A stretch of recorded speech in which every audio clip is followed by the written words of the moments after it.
So was the bastard you were after now riding with the Cowboys? Roscoe Bob Bryant was his name.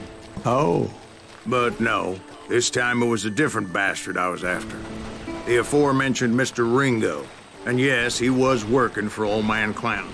I came upon them robbing a stagecoach, which wasn't surprising, being they were such murderous thieves and bastards. The bandits wore red scarves, so I knew they worked for the old man. Over there! There! I did my best to help those poor passengers.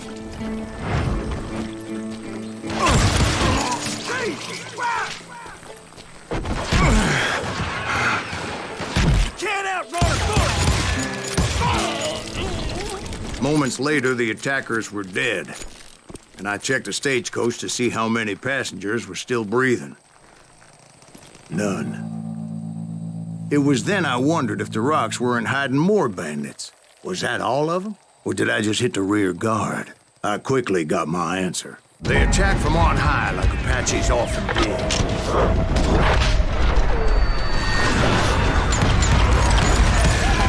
They would appear in great numbers from above and rain down lead on their hapless enemies' heads, making use of the high ground and whatever else they had. Yep, the Apaches always appeared out of nowhere, and there never seemed to be an end to them. Hold on. Were you attacked by Apaches? What happened to the Cowboys? Did I say they were Apaches? I said Clanton's Cowboys attacked me Apache style. I was in a pitched battle, but I was holding my own against an overwhelming enemy force. See, at the time, I was still pretty green and would often blunder into regrettable situations. But I just kept shooting at anything I could see up in those damn rocks. I didn't see Ringo, but I knew he was with the Cowboys. He and Roscoe Bob had done me a dreadful harm, and I was determined to have my revenge. But to get to Ringo, I knew I'd have to fight my way past these other assholes first. Unfortunately, I was running out of ammo.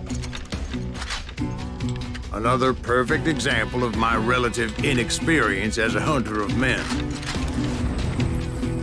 I immediately knew that a tactical retreat was called for, as my vengeful fury was much less impressive without the bullets to back it up.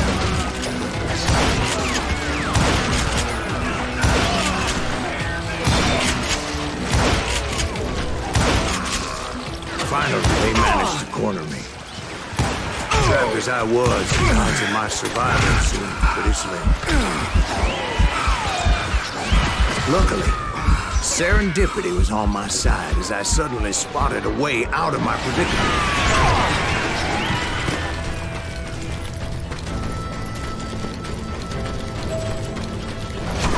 I ran ahead as if the devil himself was after me. Bullets were whizzing by my ears, but I wasn't about to roll over and die. I just kept running like there was no tomorrow. Because there wouldn't be if Clanton and his men caught up with me. As I was scurrying around those caves, I thought, what was I thinking? Going up against a gang like this?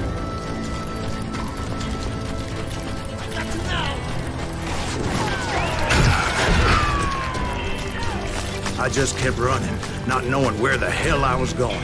And that's when something miraculous happened. Like manna from heaven, I found the desiccated remains of what looked like an Apache warrior. The old weapon next to him supplied me with some much-needed ammunition.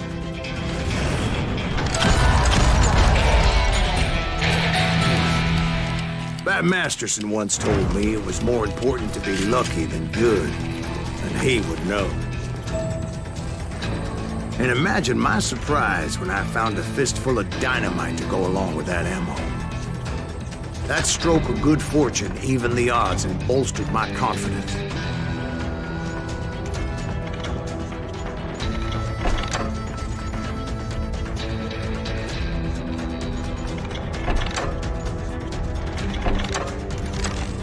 It was time to turn the tables. Time for the prey to become the predator. Time for the hunted to become the hunter. time. All right, Jesus, we get it. They were right where you wanted them. That's right, Jack. I was done running. And the old man's boys were not expecting that. No, sir. It was finally time for that old man to pay for his sins.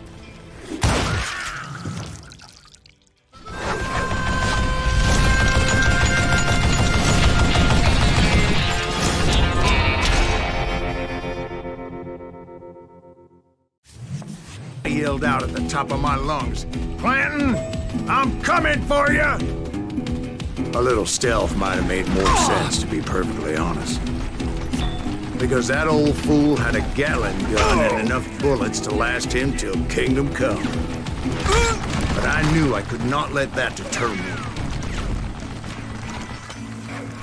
Not if I was to find and kill Ringo.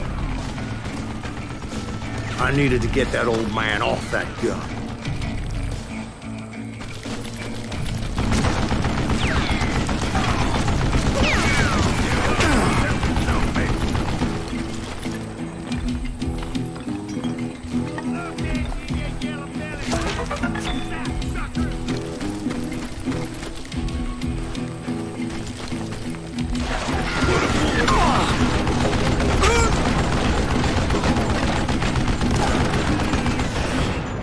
Most everyone thought it was the Ruales who had come up against him in Guadalupe Canyon, but it was just me.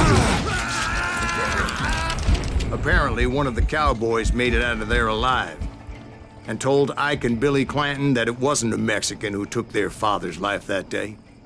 They just assumed it was one of the Earps, and that little misunderstanding eventually led to that legendary gunfight at the OK Corral.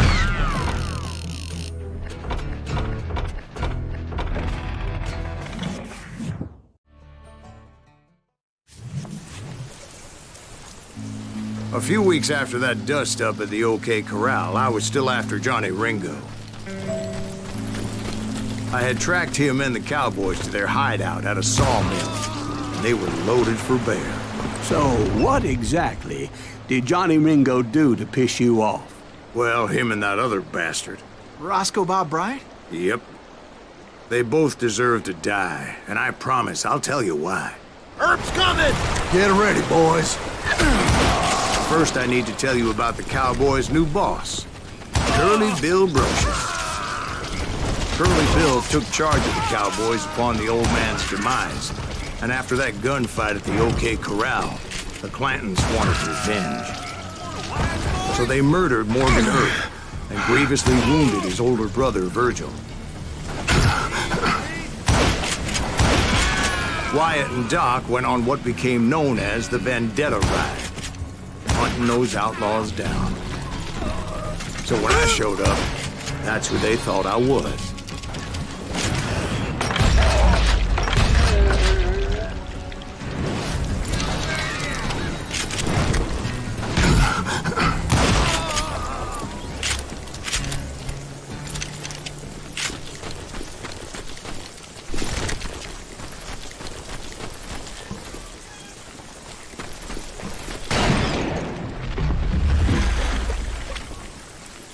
There were killers around every corner, all wearing red bandanas. That's how the Cowboys identified each other, and I was beginning to wish I had one myself.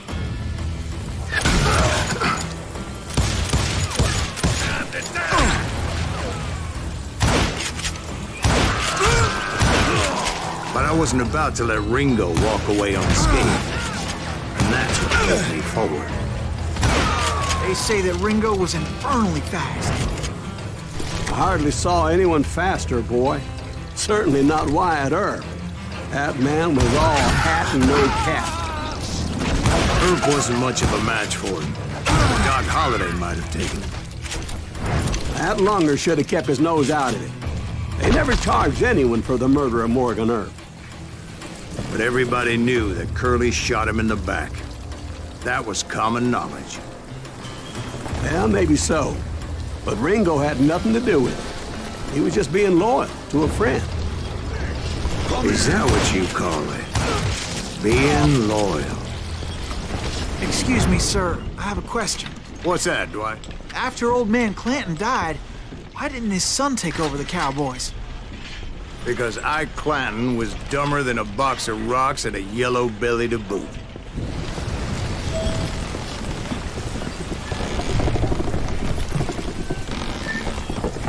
Now, where was I? Taking down the entire cowboy gang single-handed. Indeed I was, Jack.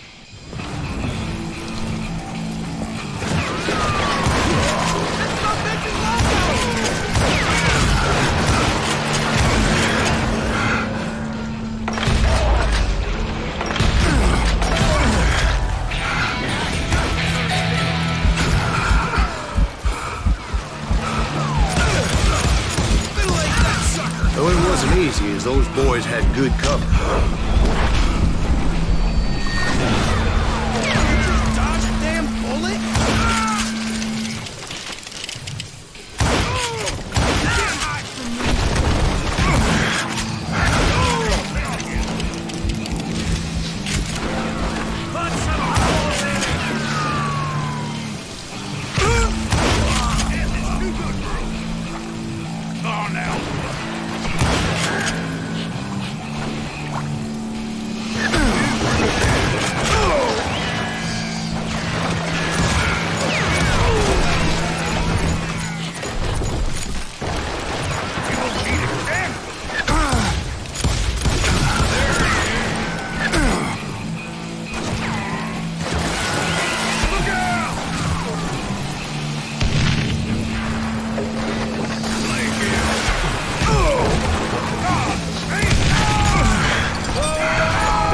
Everywhere, piles of lumber, and God knows what else for people to hide behind. That really was one hell of a sawmill. Quite an impressive operation. And where was Curly Bill? Did you see him? I'm about to get to that, Ben. Patience. I'm painting a picture here.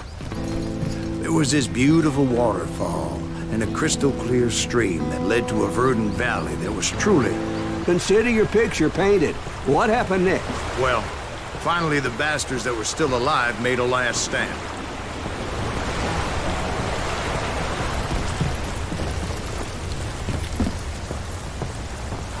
Curly Bill, Johnny Ringo, and his compadres took off into the lumber yard, and I followed after.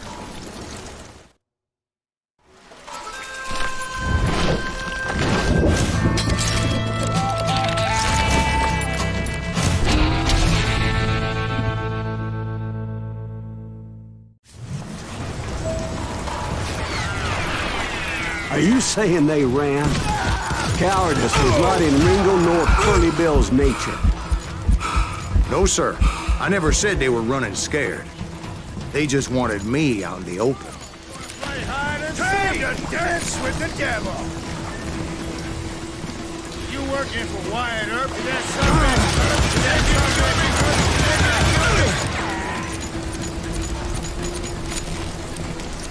Get out here!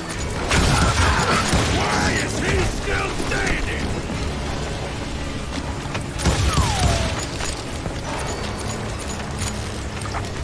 You can't hide forever, boy. See what you got.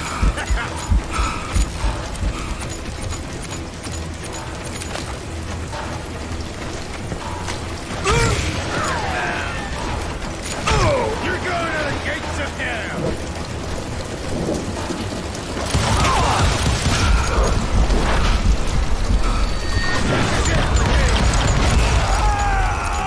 Brocious gave me no choice but to take his life. But Ringo was nowhere to be found. I knew you didn't kill Ringo, because he was found dead in a different location altogether. To this day, his killer is still unknown. Indeed. Took me a few months before I finally tracked his ass to West Turkey Creek Canyon.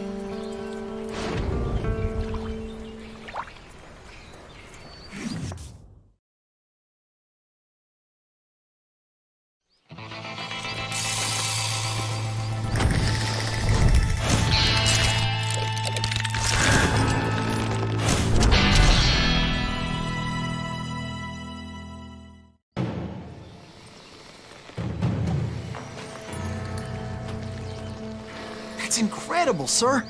I always thought that Doc Holliday was the one that killed him.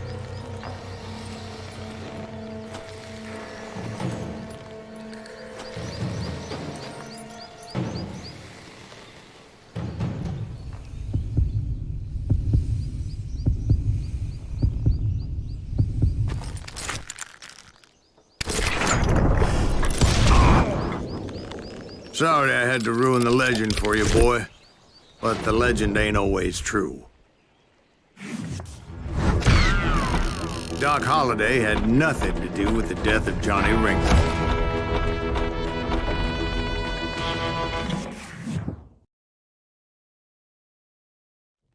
I was paid a healthy bounty for Ringo and Curly Bill, and realized there was real money to be made. That's why I went after Henry Plummer.